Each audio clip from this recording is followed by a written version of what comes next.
los problemas energéticos pues, están en boca de todos. Sin embargo, los problemas detrás digamos, de la extracción de minerales no energéticos, pues ahora poco a poco empieza a ser un tema que se está escuchando por allá por Europa, pero relativamente hasta hace poco. Y pues la gente como vosotros y como yo, bueno, yo porque llevo ya unos cuantos años trabajando en esto, pero ni siquiera nos hemos planteado que puede existir un problema muy importante, un problema crítico a la hora de la extracción de los recursos minerales que son escasos. A mí realmente me gusta más estar de pie. ¿Se me escucha si hablo así sin el micrófono? ¿Sí? Bueno, pues si no os importa, porque es que además con la comida y tal parece que baja más. Bueno, me pongo así el ordenador y así voy pasando. Mi primera transparencia pues es esta. Y bueno, tratas pues, sobre curvas de extracción de distintos minerales, ¿vale? Minerales como el aluminio, minerales como el hierro, como el cobre, como el cromo. ¿Y qué os llama la atención de estas curvas? ¿Vale? Esto es pues, en el siglo XX, pero si seguimos con el 2010, incluso hacia el 2020, pues seguimos así, que va a más. Bueno, pues estas curvas que van a más son curvas exponenciales, ¿vale? Y las curvas exponenciales, pues las estudiamos cuando éramos pequeñitos en las asignaturas de matemáticas o un poquito más adelante en cálculo y tal. Y yo realmente no me di mucha cuenta de qué significaba eso del consumo exponencial hasta que me planteé y escuché unos vídeos sobre qué es esto del consumo exponencial. Chris Martenson, bueno, es un personajillo que también da charlas y tal, pues explicó el tema del consumo exponencial de una forma muy descriptiva. Y dejadme que os ponga en situación para que entendáis a qué nos referimos con consumo exponencial. Bueno, imaginaros que estáis atados con esposas a la parte superior del Camp Nou o del Bernabéu, me da igual.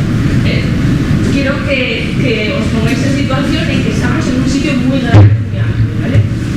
Bueno, tenemos Messi, que está por abajo jugando contra el Madrid, tiene un cuentagotas mágico.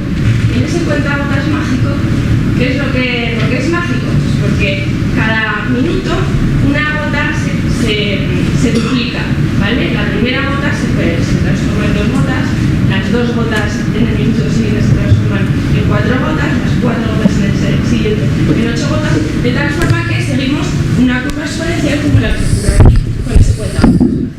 Pues ahora mi pregunta es, ¿cuánto tiempo disponemos de desatarnos de esas esposas y salir corriendo antes de que el agua nos llegue al cuello? ¿Cuánto creéis? ¿Llegaremos a ver el partido final? ¿Madrid-Barça? ¿En qué minuto nos llegará el agua al cuello? ¿Cuánto tiene? ¿Lo sabéis? Pues os lo digo, en el descanso, en el minuto 45, ¿vale? El agua nos habrá llegado al cuello. Así que tenemos 45 minutos para desatarnos de las esposas. Bueno, realmente esto no es un ejemplo muy, digamos, bueno, sí que es visual, pero no nos dice mucho. Y lo que nos dice es la siguiente cuestión.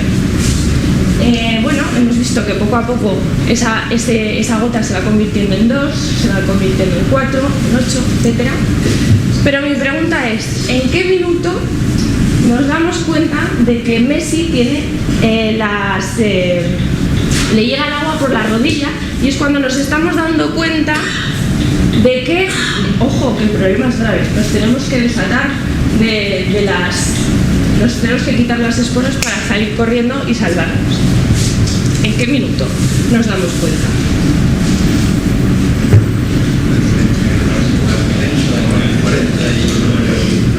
En el minuto 41.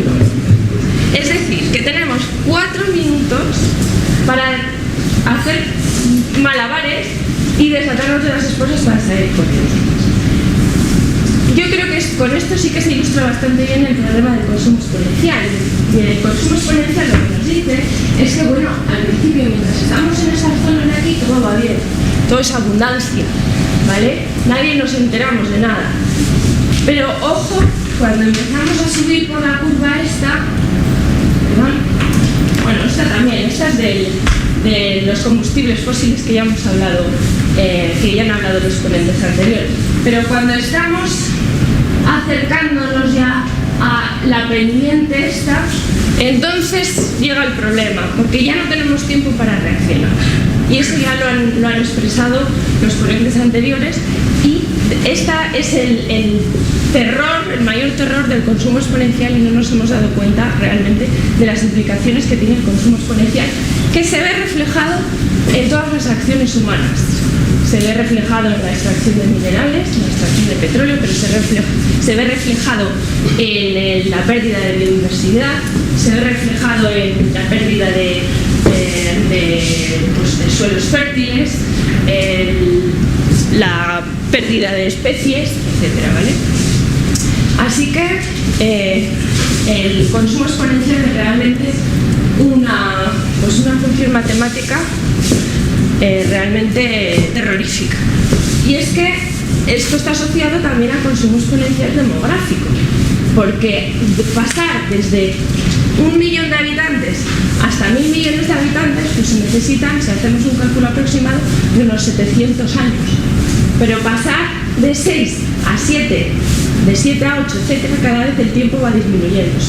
Así que seguramente hace poco habréis escuchado que ya hemos pasado la barrera de los 7.000 millones de habitantes en el mundo. Pero es que yo me acuerdo hace nada que decíamos, ¿cuál es la población del mundo? 6.000, ¿no? Y ahora hemos llegado a las 7.000. ¿Pero cuánto tiempo creéis vosotros que vamos a ver en los periódicos hemos alcanzado o ha nacido el chino número 8.000 millones? Sí. ¿Sí? ¿Y qué hay de los 9.000 millones? Bueno, José Manuel no sé si lo llegará a ver.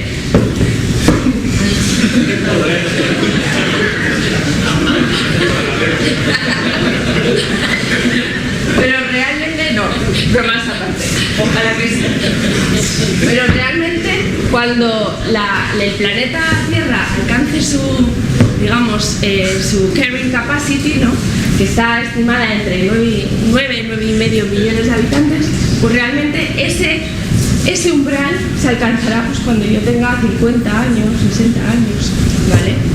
Y entonces cuando alcancemos ese nivel de población, pues estas curvas exponenciales obviamente se habrán todavía disparado muchísimo más, y ya veremos si podremos continuar con el nivel de vida que tenemos en la actualidad. Bueno, pues volviendo al tema de los minerales, que es lo que venía yo a explicaros, los minerales, principalmente los minerales no energéticos, algunas cifras, ¿vale? Bueno, algunas cifras que son de interés y que creo que deberíais, de los pocos mensajes que quiero transmitiros, pues va a haber 2 o 3 que creo que son importantes. Bueno, algunas cifras no tan importantes, que no nos dicen mucho, pero 900 millones de toneladas de metales que se extrajeron en el año 2000, pero que estos millones de toneladas que se extraen generan 6.000 millones de toneladas de residuos. Pues de esto, la minería, y lo hemos hablado aquí, pero lo ha explicado Vladimir, la minería consume mucha energía, y realmente la minería es responsable de entre un 8 y un 10% del consumo energético mundial. También es el responsable del 13% de las emisiones de óxidos de azufre. Pero fijaros, y esto es lo que quería que prestarais atención, la extracción de minerales, ¿vale?, tan solo representa el 0,5% del empleo mundial y menos del 1% del Producto Interior Bruto mundial, tal y como se calcula en la actualidad, ¿vale? Y nos planteamos una serie de cuestiones. ¿Puede el planeta absorber todos los impactos medioambientales que nuestro desarrollo provoque? ¿Hay recursos energéticos y minerales suficientes para mantener un desarrollo ilimitado? ¿Nos salvará el ingenio humano y el desarrollo tecnológico del colapso ambiental y las materias primas? Esto es algo que pues, los tecnooptimistas están seguros de ello, que nuestro ingenio humano nos salvará de todo esto, ¿no?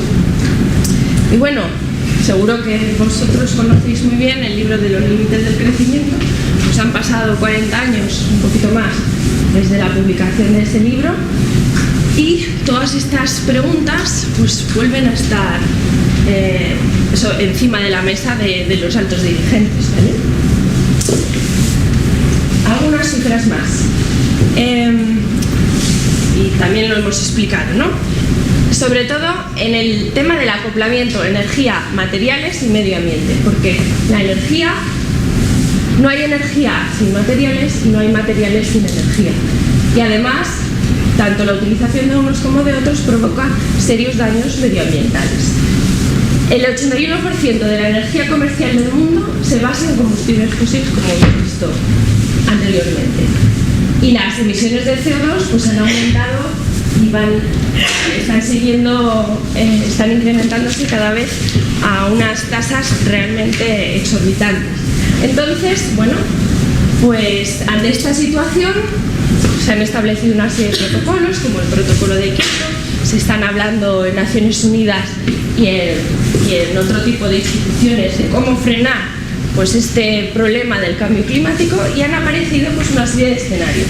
Entre otros, el escenario 450, que lo hemos comentado aquí, o otros escenarios de la Agencia Internacional de la Energía. ¿Y por qué escenario 450? Este es otro mensaje que me gustaría que recordarais, si no lo conocíais ya, y es que bueno, se establece que las emisiones de CO2 no deberían aumentar mucho más, y la cantidad de CO2 que debería de existir en la atmósfera para, digamos, que no ocurran catástrofes importantes, deberían de ser inferiores a 450 partes por millón. Por eso se denomina aquí el escenario 450, ¿vale? Y ese escenario implica que la temperatura del planeta pues no debería aumentar más de 2 grados centígrados. Bueno, pues para que no ocurra eso, nosotros en la universidad hacemos ¿cómo se dice? Un juego de roles, ¿vale? En donde nos ponemos en el papel de distintas personas de Naciones Unidas y hacemos una serie de escenarios y vemos a ver cuándo tenemos que disminuir o reducir a cero las emisiones para conseguir esa meta, ¿no? Ese objetivo de 450. ¿Sabéis cuándo tenemos que conseguir a cero emisiones de carbono a la atmósfera para llegar a ese escenario? O sea, deberíamos reducir drásticamente, prácticamente a cero, las emisiones de carbono pues de aquí a 5 años, 10 años, si no queremos superar ese umbral de los 2 grados centígrados. Es un escenario completamente, pues, por lo menos tal y cual lo concebimos ahora, prácticamente inalcanzable. Y los alumnos se quedan alucinados, dicen, ¿pero qué me dices? ¿No? Hablan, no, pues en el 2050 nos estabilizaremos y luego bajaremos. No. Pero es que si hacemos eso, alcanzaríamos unas emisiones no de 450, sino de 800 partes por millón. Bueno, no me enrollo en este tema, porque no es el objetivo. Pero en ese escenario 450 de la Agencia Internacional de la Energía, pues se establecen una serie de medidas que hay que llevar a cabo para, para no alcanzar esos 2 grados centígrados que es el límite, ¿no? Y entonces, pues, para eso tendremos que ir reduciendo, primero, estabilizando las emisiones y luego reducirlas a cero, ¿vale?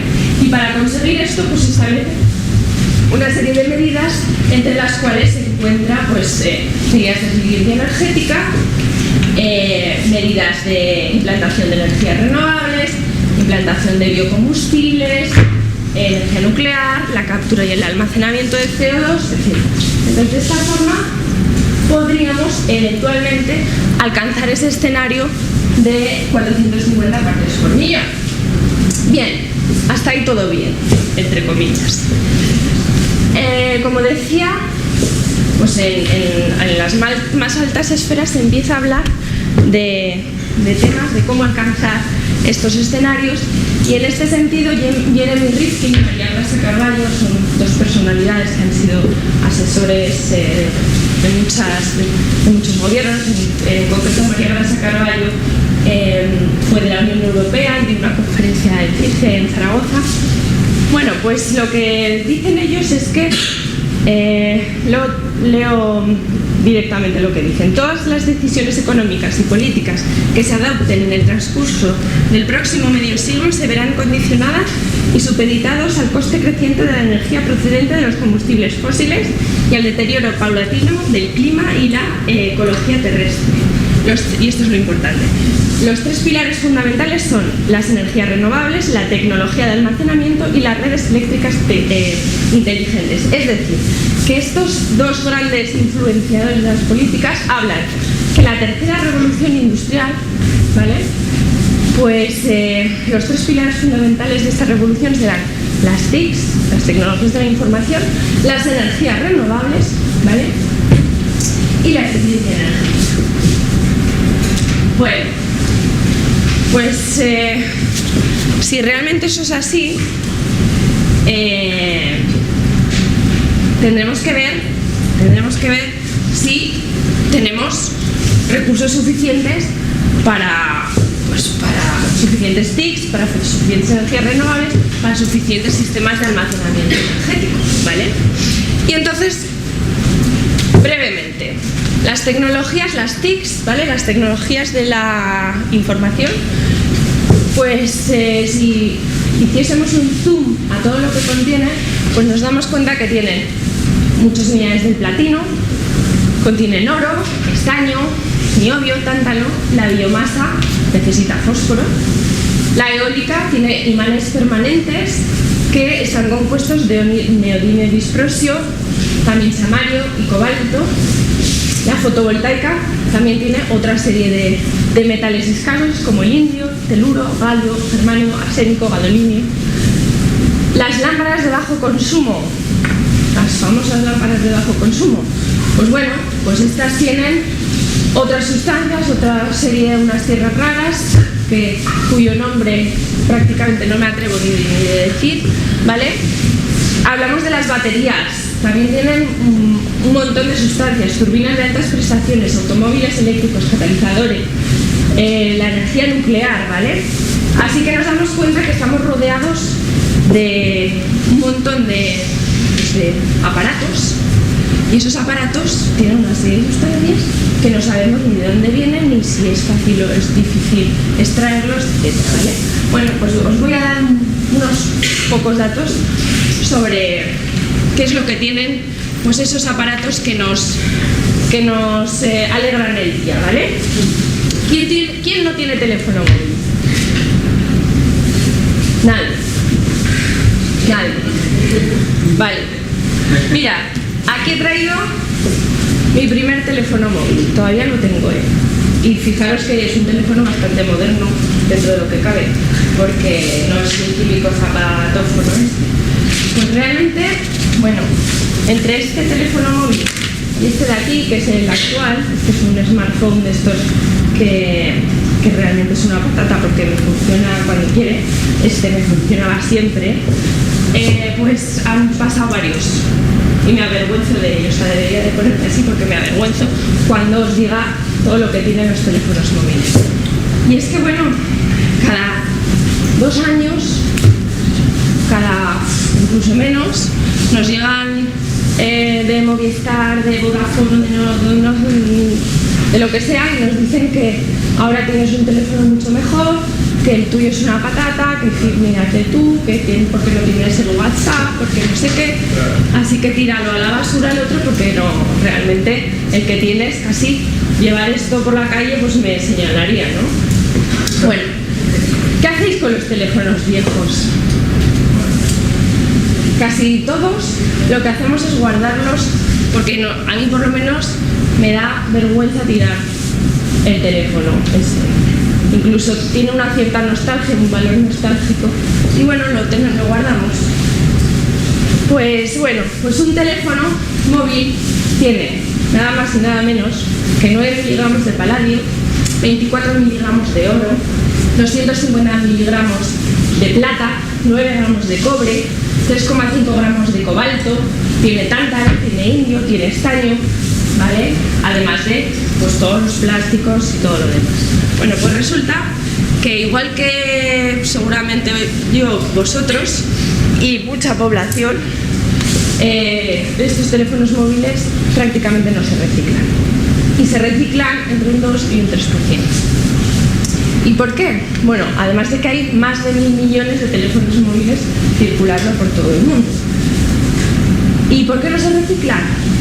Pues porque están hechos de tal forma que extraer los gramos de oro, extraer los gramos de tántalo, de indio, lo que sea, es extremadamente, además de difícil, muy costoso energéticamente, ¿vale? No se ha diseñado para desensamblar estos teléfonos móviles y además no existe una política o una concienciación social de qué es lo que conlleva tener un teléfono móvil y cambiárselo cada 6 meses. Así que, bueno, esto es una frase de Marcus Tello de Nokia, en donde dice que si los 3.000 millones de personas que disponen de teléfono móvil en el mundo se reciclase, pues se podrían ahorrar 240.000 toneladas de materias primas, que son el equivalente a retirar 4 millones de vehículos del tráfico en forma de gases de efecto invernadero, ¿vale? Y esto solo teniendo en cuenta la parte de lo que comentaba Pedro, de la parte desde la mina hasta digamos el sistema de producción, ¿vale? La energía asociada a crear esto. Eso en cuanto a los teléfonos móviles. ¿Qué pasa en cuanto a las energías renovables? Porque hemos dicho, si os acordáis de la tercera revolución industrial, que hablábamos de las TICs, hablábamos de las energías renovables y también hablábamos de las tecnologías de almacenamiento de energía. Bueno, pues las energías renovables, Pedro nos ha hablado de la solar, así que yo tengo algunas de la solar, no me voy a detener mucho en esto, pero sí que me quería que os quedaseis con el tema de la biomasa. Y es que la biomasa, pues realmente es un tema bastante crítico porque, bueno, los recientes estudios, la agencia internacional está diciendo que el share, la cantidad de biomasa que se introducirá como forma de producción energética, pues va a ir aumentándose. Y claro, para producir biomasa, obviamente hay que plantar. Y para plantar, pues se necesitan fertilizantes, entre ellos el fósforo, ¿vale? Y el fósforo, pues, es un mineral completamente crítico. Crítico porque mientras que para determinados minerales hay sustitución, por ejemplo el cobre se puede sustituir por ejemplo por el aluminio, para el fósforo no. Así que además de que la biomasa puede entrar en competición con la producción de alimentos, el fósforo existe una cantidad limitada y si la producción de biomasa sigue en aumento, ¿vale? Aquí tenemos los distintos tipos de biomasa que pueden existir, pero bueno, si seguimos con ese aumento de producción de biomasa, pues llegará un momento, igual que ocurrió con el petróleo, pues que alcanzaremos un pico en donde ya no podamos extraer más producción de la que estábamos extrayendo. Así que tenemos que realizar medidas drásticas de reducción pues eso, del consumo de fósforo. Y esas medidas drásticas pues incluyen incluso hasta cambios de dieta, comer menos carne, ¿vale? Etcétera, ¿vale? Así que el fósforo, otro mensaje que quería que os quedaseis de esta ponencia, es que el fósforo es realmente un mineral muy crítico. En cuanto a las energías renovables, bueno, yo he hablado muchísimo sobre esto, pero vamos a meternos en la parte de cuáles son los minerales que están dentro de las energías renovables. Realmente las energías renovables En concreto la fotovoltaica, pues poco a poco están avanzando. La fotovoltaica hoy es solo un 0,1% mundial, pero según la Agencia Internacional de la Energía, esto lo podéis tomar o no, estos son estimaciones, casi nunca se cumplen, pero bueno, lo que dicen es que para el 2050 la fotovoltaica puede suponer el 11% de share, ¿vale?, de producción de energía eléctrica. Y además esto irá asociado a una paridad del precio del kilovatio de la energía fotovoltaica con la convencional. Habrá que verlo. Bueno, lo cierto es que la energía fotovoltaica también se ha visto aumentar la eficiencia de su tecnología. Y tenemos las tecnologías de capa fina, en concreto, de la energía fotovoltaica, que tiene una serie de sustancias, una serie de minerales, que son especialmente críticos. En concreto, pues las tecnologías TICS, ¿vale?, contienen indio, cobre, galio, selenio. Y todos estos minerales pues tienen una serie de problemas importantes estratégicos, que son tan estratégicos que determinadas instituciones como en la Unión Europea pues se han tomado este tema bastante en serio. Respecto de la eólica, bueno, pues la energía eólica también déjenla a un lado, porque la energía eólica también ha mejorado su tecnología a base de incorporar una serie de elementos que son elementos raros y escasos. En concreto tiene lo que se denominan los imanes permanentes, y los imanes permanentes lo que hacen es, a grandes rasgos, aumentar mucho la eficiencia de los aerogeneradores, disminuyendo su tamaño. Así que con el mismo tamaño podemos generar más energía. Y eso a base de la incorporación de una serie de tierras raras, como el neodimio, ¿vale?, o el disprosio. Bueno, en realidad de neodimio y de disprosio, perdonad por estos palabrejos, pero así como se llaman, pues hay bastante en la Tierra. O sea, no es un problema de que haya poco, como el fósforo, ¿vale?, o como el indio. Hay bastante en la Tierra. Sin embargo, las minas están todas, prácticamente todas, concentradas en un solo país, que es China. ¿De acuerdo? China suministra el 97% de tierras raras del mundo. Y así hemos podido ver que en 10 años los precios de neodimio se han multiplicado por 40 y los precios de disprosio se han multiplicado por 61. Y la demanda mundial excedió a la oferta a finales del año 2011. Aquí tenemos una tabla de las exportaciones que hicieron los chinos, como son los máximos exportadores, de cómo han evolucionado las exportaciones de estas tierras raras a lo largo de 5 o 6 años. Y fijaros que en vez de ser positivas, son negativas. O sea, normalmente los países, hemos aumentado la exportación, no. Pero es que los chinos han disminuido, incluso desde el año 2009 al 2010, pasaron a un menos 40% de sus exportaciones. ¿Esto por qué? Primero, porque los chinos controlan su propio mercado y pueden, digamos, influenciar el mercado de tierras raras. Y segundo, porque los propios chinos, ellos mismos necesitan las tierras raras. Así que las tierras raras están causando verdaderos quebraderos de cabeza a nivel mundial. Y hablamos de los vehículos híbridos, porque la tercera pata, el tercer pilar importante de la tercera revolución industrial era el almacenamiento de energía, ¿vale?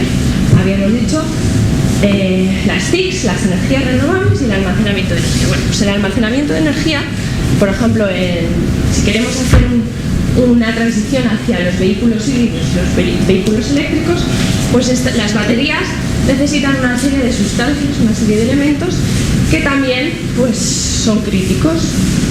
Y así también tenemos el tema de los imanes permanentes que habíamos hablado en la energía eólica. Tenemos las baterías de níquel, que contienen lantano, contienen cerio. Luego además, si nos fijamos en lo que es el propio vehículo, pues tiene muchísimos elementos, como por ejemplo las pantallas LCD, igual que también ocurre en los teléfonos móviles. Pues contiene litio, europio, terbio, también tenemos en los cristales cerio.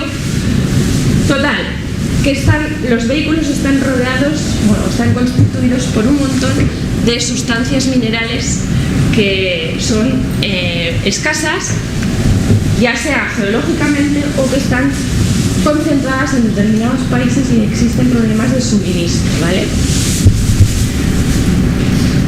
Bueno, aquí tenéis una imagen. Estas transparencias supongo que se colgarán en algún sitio y las tendréis disponibles. Existen estudios en donde dicen que si todos los vehículos, toda la flota de vehículos pasase a ser de tipo híbrido o eléctrico, pues que no existiría litio suficiente como para abastecer a toda la demanda, ¿no? De estos hay varios. Y bueno, aquí se ve también en esta transparencia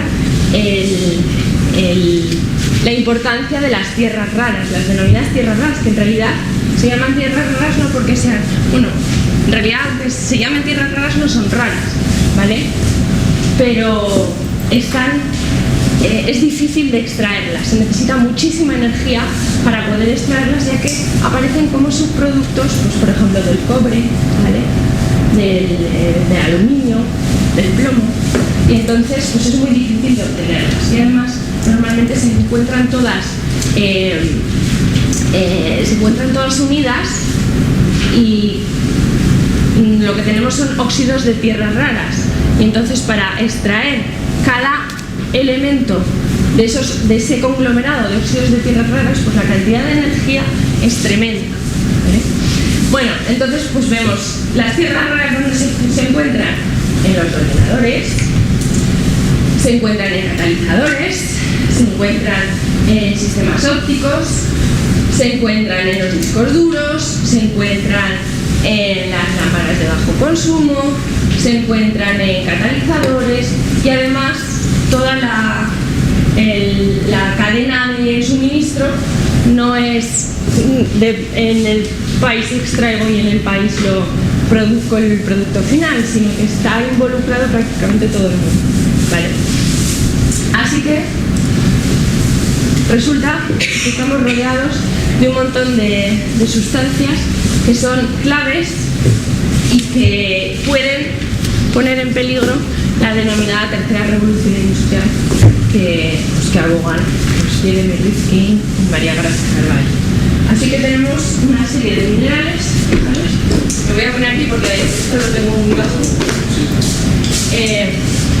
Tenemos materiales estratégicos: litio, itrio, manganeso, cobalto, níquel, galio, indio, teluro, y aquí tenemos las distintas tierras raras en la tabla periódica. Elementos claves y demanda esperada en la Unión Europea también ha realizado distintos estudios, y aquí podemos ver, por ejemplo, como el galio en el 2006 vamos a pasar de consumir el 18% de la producción mundial de galio en la Unión Europea en el 2006 a necesitar el 400% de la demanda del 2006 mundial de galio, y así sucesivamente: el indio, el escandio, el germanio, el neodimio o el... Así que, igual que hemos visto al principio, la demanda de todos estos minerales va a ser completamente exponencial, ¿vale? En el Departamento de Energía también hacen estudios y se dan cuenta que existen determinados minerales que van a ser críticos. Entre ellos pues tenemos el litio, disprosio, europio y neodimio, las tierras raras, ¿vale? Esto en el corto plazo, y en el largo plazo pues más o menos una situación parecida, ¿vale? Entonces vemos ahí que esas sustancias pues pueden generar un serio problema, una seria disrupción de cómo plantean las grandes instituciones el futuro del planeta. Bueno, más gráficas sobre cómo las demandas de metales escasos se disparan.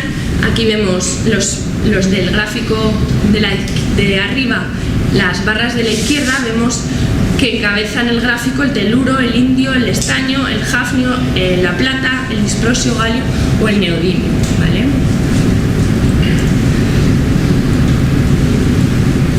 también vemos como el neodimio, que se utiliza en distintos dispositivos, pues cada vez está apareciendo en muchos dispositivos electrónicos. Bueno, y en general todo esto está ocurriendo con todos los minerales. Y ahora nos preguntamos, ¿es solución el reciclado? ¿Es solución el reciclado? Pues bueno, nos podemos plantear, o los tecno-optimistas o incluso los no tan tecno-optimistas dirían, pues, ¿cómo podemos evitar todos estos problemas de suministro? Reciclemos más. Muy bien. Pues, si fuese así, si todos reciclásemos más, pues no estaríamos en esta situación en donde menos del 1%, prácticamente los que están en rojo, tenemos unas tasas de reciclado de menos del 1%.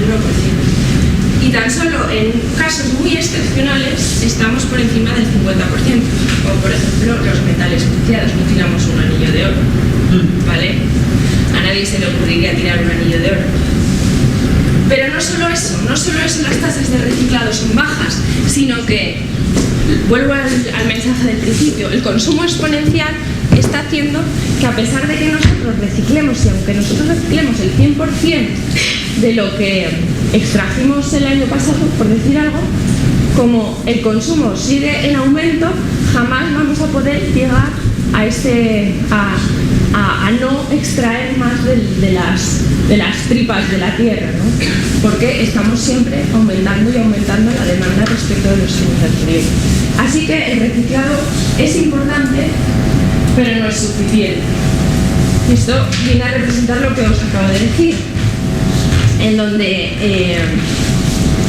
donde estamos aumentando las tasas de reciclado, pero si seguimos aumentando la demanda, pues jamás podremos alcanzar con el reciclado, jamás podremos superar, cortar, digamos, supply con demand, ¿no? Demanda con. Bueno, esto es un bebé lo que consume a lo largo de Estados Unidos a lo largo de su vida, y contiene muchísimas toneladas de hierro, aluminio, cobre, plomo, zinc, cromo, níquel, etcétera, y realmente es que no nos damos cuenta, ¿vale? Así que, en conclusiones de esta primera parte, necesitamos un triálogo energía, medio ambiente y materiales, y para llegar al escenario 450 de la Agencia Internacional de la Energía, con ese aumento esperado, como mucho, de 2 grados centígrados, necesitamos energías renovables, eficiencia energética, transporte sostenible, y también necesitamos, con ese transporte sostenible, baterías, y todos esos dependen de metales escasos, ¿vale? Sin embargo, esto va a ser imposible llegar a esos escenarios si no cambiamos el modelo de consumo actual. No solo hay que cambiar el sistema energético del mundo, sino también hay que tener en cuenta ese triálogo energía, medio ambiente y materiales. Hay que tener en cuenta los materiales.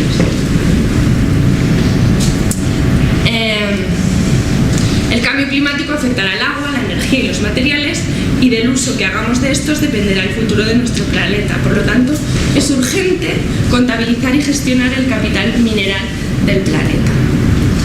Bueno, y aquí entro. Esto ha sido una visión global, a modo de introducción, no, ahora va a ser mucho más rápido, pero sobre cómo estamos a nivel de consumo de minerales. Entonces hemos dicho que ¿cómo vamos a gestionar los minerales si no sabemos lo que nos rodea? Si no sabemos ni lo que tenemos, ni lo que se extrae, ni lo que se recicla, ni cómo lo reciclamos, ni cuántas reservas tenemos, etc. Así que necesitamos contabilizar el capital mineral del planeta. Pues faltan instrumentos conceptuales, falta una teoría general que prevé una referencia, faltan unidades de medida, falta un método de evaluación, falta un sistema internacional para tomar cada año y en cada lugar los datos necesarios. En general, falta desarrollar un sistema de gestión del agotamiento del capital mineral. Y bueno, en este sentido, tanto Antonio Valero como yo, pues en nuestro grupo estamos desarrollando una teoría física basada en el segundo principio de la termodinámica, en donde nos permita contabilizar pues justamente esto, ¿no?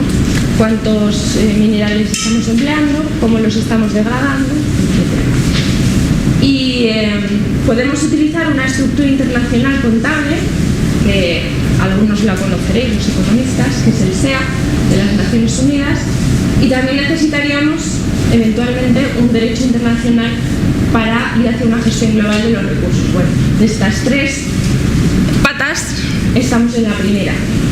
La segunda, estamos en conversaciones para conseguir apoyos y ver cómo podemos hacer de esto una realidad. Y la última es la más difícil, ¿vale? Entonces os voy a explicar muy rápidamente la primera, esa teoría física. Y esa teoría física pues está basada en la termodinámica, como he dicho, en el segundo principio de la termodinámica. Por aquí habéis dicho que el segundo principio de la termodinámica pues es uno de los principios más importantes, si no el más, de la naturaleza. Y realmente la segunda ley de la termodinámica lo que nos dice es que todo se degrada, que cada vez vamos a peor, que al final nacemos, pero al final todos sabemos que vamos a morir, ¿vale? Y todo esto se puede explicar a través de una unidad física que se llama la exergia, que también ha salido aquí a colación, ¿vale? Y la exergia pues lo que nos mide es el grado de calidad de los sistemas. Un sistema con mucha exergia es que tiene mucha calidad, y un sistema con baja exergia o alta entropía también es que tiene poca calidad, ¿vale? Bien, entonces nosotros nos planteamos el tema del análisis de ciclo de vida. Y en el análisis de ciclo de vida, Pedro lo ha explicado, normalmente se habla del cradle to grave, o sea, desde la cuna hasta la tumba. La cuna significa pues las minas, nosotros extraemos esos minerales, entonces con esos minerales a través de procesos físicos de concentración y refinado producimos unas materias primas, un stock, y ese stock se utiliza para producir productos. Cuando esos productos, este vaso de agua, pues termina su vida útil, va a la basura, y una vez que va a la basura, pues eventualmente irá a un vertedero, y eventualmente ese vertedero poco a poco se irá dispersando. Si tenemos suerte, este vaso irá a una papelera de reciclaje, y en esa papelera de reciclaje pues volverá al... Me voy a poner aquí para ponerlas, a ver si con las flechas podemos ver. Entonces, si lo reciclamos, volverá a ese stock, y entonces nos ahorraremos, digamos, todos estos procesos de extracción y de reciclado, ¿de acuerdo? Bueno, pero si no reciclamos, pues eventualmente esos materiales, este vaso, se degradará y terminará en la tierra dispersada. Estamos reutilizando los items, los dejamos un poco entre un ponente y otro. Perfecto, perfecto. Bueno, pues si en el peor de los casos, si termina en el vertedero y se dispersa, llegará a lo que nosotros llamamos el planeta muerto. El planeta muerto, que lo hemos denominado Thanatia del griego muerte, realmente es un modelo termodinámico que más que la muerte es el fin comercial de los recursos. Es un planeta en donde no existen minas, no existen minerales concentrados, no existen combustibles fósiles porque los hemos quemado todos, y todas, digamos, en esa quema de combustibles fósiles, pues todo ese CO2 está en la atmósfera, y obviamente eso supone unas concentraciones de CO2 en la atmósfera mucho mayores y un aumento también de temperatura.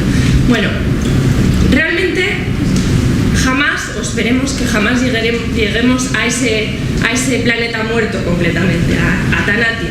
Sin embargo, esto constituye una referencia fundamental para todo cálculo exergético, porque la exergia siempre es una unidad de medida respecto de una referencia, y esa referencia tiene que ser nuestro punto cero, y nuestro punto cero para medir los minerales es esa dispersión total, cuando no existan minas, ¿vale?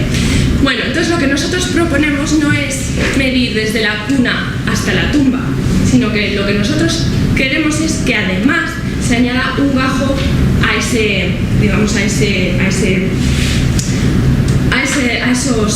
esos ciclos, ¿no? Y es el siguiente, es desde la tumba hasta la cuna, from grave to cradle.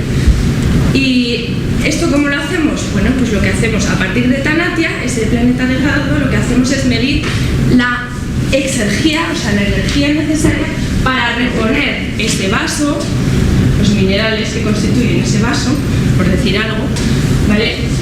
Desde el máximo nivel degradado hasta el punto en donde nosotros lo extraemos en la naturaleza. Pensemos, por ejemplo, más que un vaso, pensemos en cobre, ¿vale?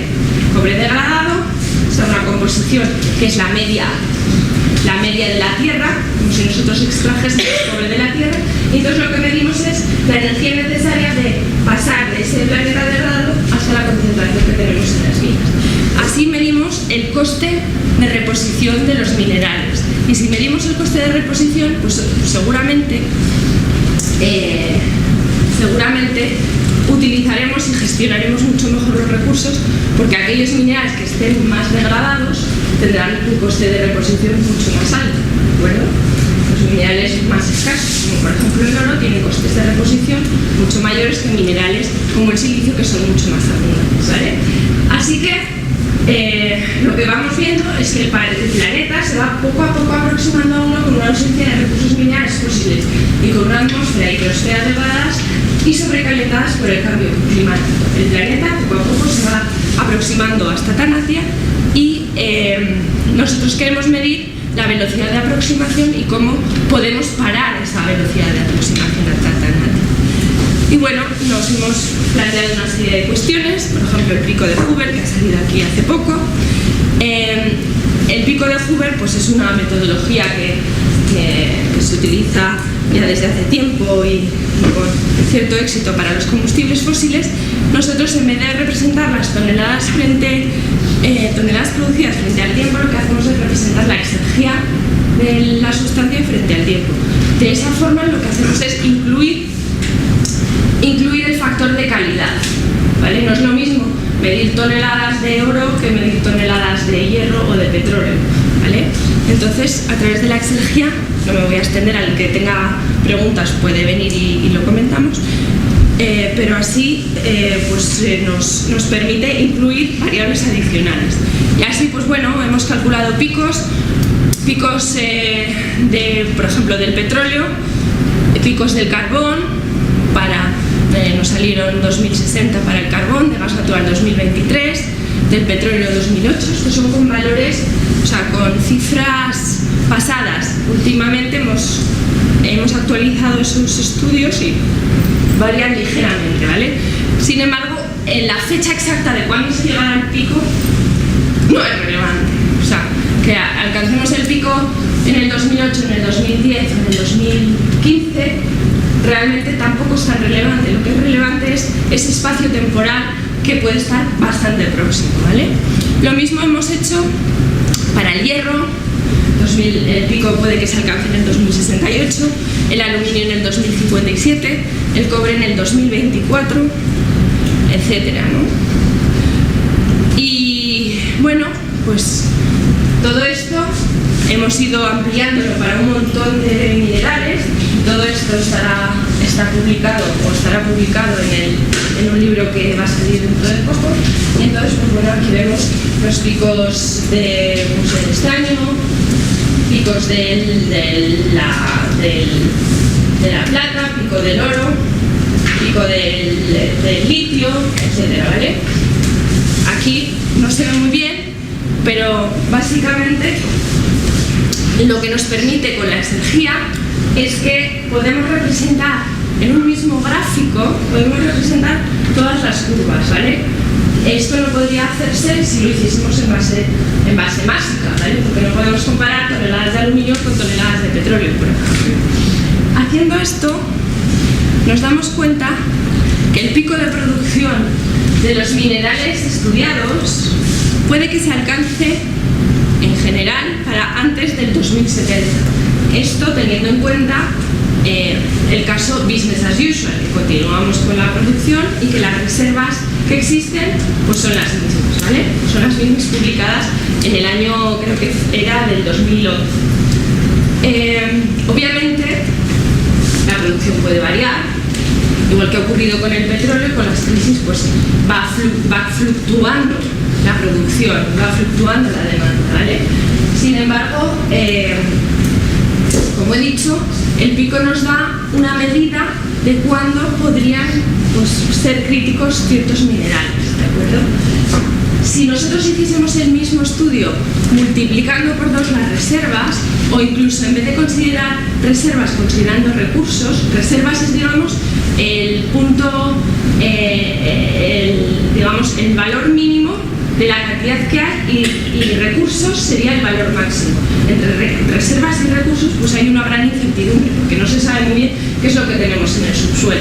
En cualquier caso, las reservas, o sea, los recursos mundiales, este punto, digamos, más extremo de la curva, o sea, de la curva del segmento, pues nos da una idea muy optimista de lo que podemos tener en la Tierra. Si consideramos los recursos, pues el pico se desplaza 70, 80 años, no mucho más. Es decir, que aunque encontremos muchos más recursos, ¿vale? Aunque las tecnologías mejoren muchísimo a la hora de extraer, incluso encontremos sustitutos, etc., pues si continuamos con ese consumo exponencial, y vuelvo de nuevo al principio del consumo exponencial, pues la cantidad de recursos minerales energéticos y no energéticos pues puede que haga colapsar economías. ¿De acuerdo? Bueno, ¿cuánto supone? ¿Cuánto tiempo tengo? ¿10 minutos o 5 o 10 minutos? Vale. Respecto de esto también nos hemos planteado una segunda pregunta, y es que ¿cuánto supone anualmente la pérdida de capital mineral en la Tierra? Utilizando esta medida que es la exergia, ¿vale? Tomamos como base el año 2008 y entonces con esa metodología desde la tumba hasta la cuna estamos midiendo el grado de dispersión, el grado de, o sea, la energía de reposición necesaria para utilizar, digamos, para reponer esos minerales que extrajimos en el 2008.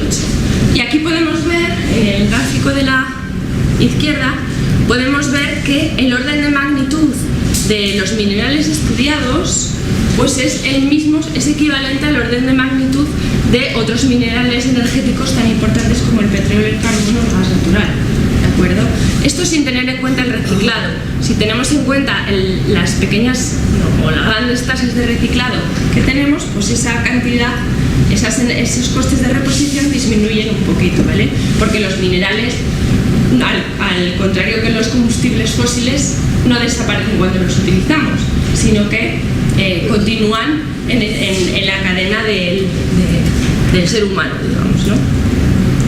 Así que, atendiendo en un gráfico de Tartar, atendiendo a la exergia de los minerales energéticos y no energéticos producidos en el año 2008, vemos que los costes de reposición de los minerales no energéticos pues supusieron el 33% en comparación con el 18% del gas natural, el 25% del petróleo y del carbono el 26%, ¿vale? La energía asociada a la minería y la energía asociada, a los procesos de refinado, es decir, desde la cuna hasta los raw materials, hasta el entry gate, esa supone pues entre un 6 y un 7% de la energía. Pero esa no es la que nosotros estamos contabilizando aquí, porque esta ya está contabilizada en ese quesito energético. Y bueno, si contabilizásemos nosotros esos costes de reposición, pues las cosas cambiarían mucho, como he dicho antes. Y es que actualmente estamos tratando los recursos minerales como, digamos, como sustancias que son gratuitas, que nos da gratuitamente la naturaleza. Y esto es como si nosotros vendiésemos las torres de la Almudena o las torres del Pilar de Zaragoza, que yo soy de Zaragoza, al precio del ladrillo, ¿vale? ¿Vosotros venderíais las torres de la Almudena al precio del ladrillo?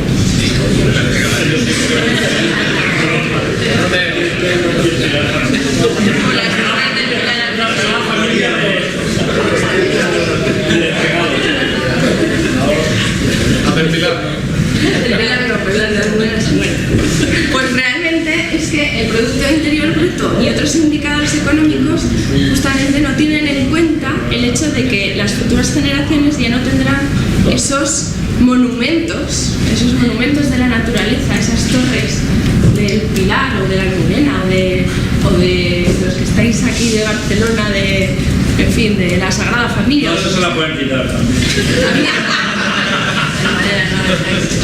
Bueno, pues esos monumentos creados por la naturaleza que son los recursos, ¿vale?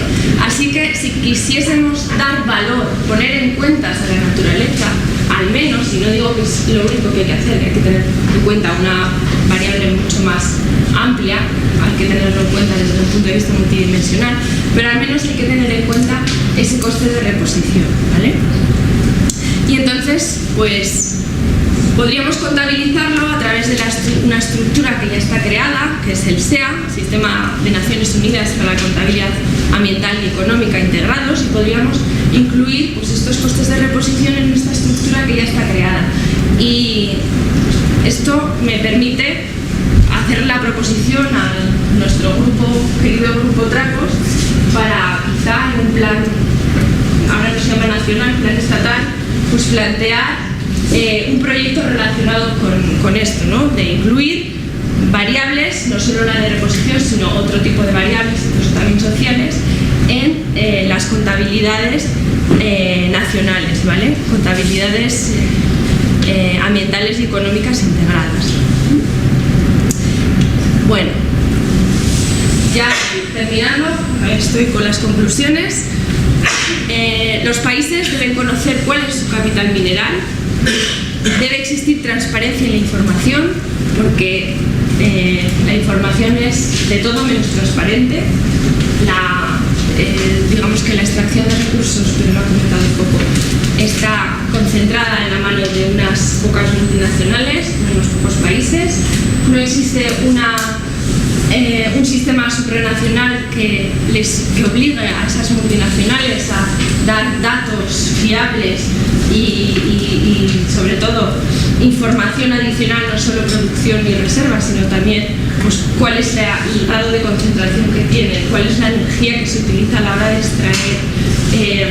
Luego, más adelante en la cadena, cuál es el grado de reciclaje, porque las cifras que se dan, pues, son datos más o menos de Estados Unidos y más o menos estimados. Realmente no conocemos qué grado de reciclaje hay, ¿vale? Y bueno, muchísimos otros datos que se desconocen.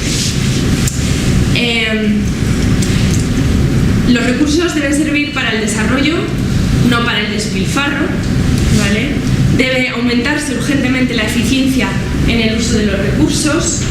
No vale solo el reciclado, necesariamente hay que disminuir el consumo desaforado de recursos. Incluso se podría plantear de reducir drásticamente la cantidad extraída de los minerales y vivir con lo que ya hemos extraído, ¿vale? Y para eso hay que aumentar muchísimo la eficiencia y hay que repensar la forma de producir estos híbridos monstruosos, ¿vale? Porque esto es imposible de reciclar. Hay que pensar en reciclar, en cómo obtener los minerales de una forma sencilla de aquí, ¿vale? En general, lo que comentaba, debe limitarse el consumo y debe crearse también urgentemente un panel internacional para la gestión sostenible de los recursos, igual que se ha hecho con el panel intergubernamental del cambio climático.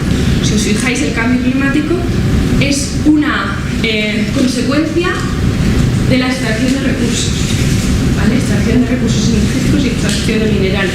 ¿Por qué no, en vez de solucionar el problema último, ¿por qué no vamos a las raíces y solucionamos el problema de raíz? ¿Vale? Así que queremos proponer a Naciones Unidas un sistema internacional contable para evaluar el agotamiento del capital mineral del planeta.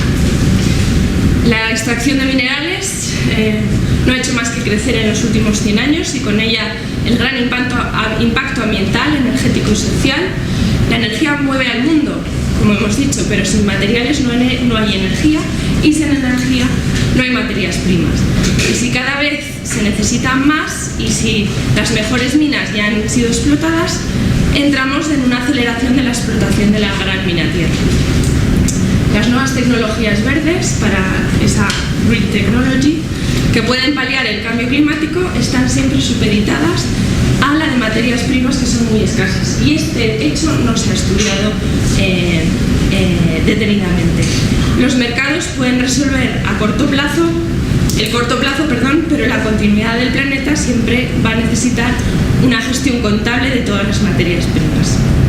Más materiales necesitan más energía, que provocará un efecto invernadero mayor, así que entramos en una espiral acelerada que debe ser gestionada urgentemente si queremos evitar ese colapso. Muchas gracias por